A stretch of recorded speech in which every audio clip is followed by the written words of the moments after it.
So, categorically, they say there are always two sides of the story, but I want you to watch this story.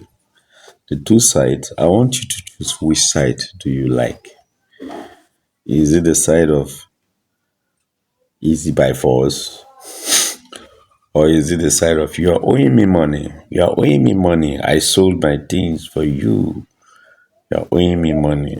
Or is it the side of easy by force?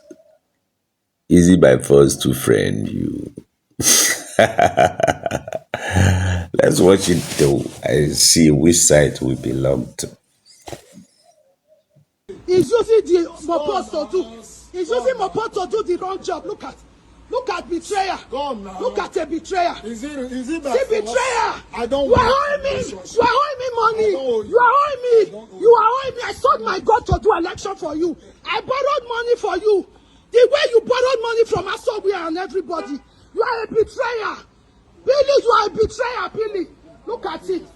Look at him. You are a betrayer. Let's go. You are a betrayer, Billie. Mr. Bill, Honorable Bill, please, if you are owing this woman, pay her money. And you, madam, if you are pursuing this man for a relationship, please stop. Okay, stop. Because he has his own side of the story and you have yours. So which one do you think the public will choose? Let's go on the comment section, bro.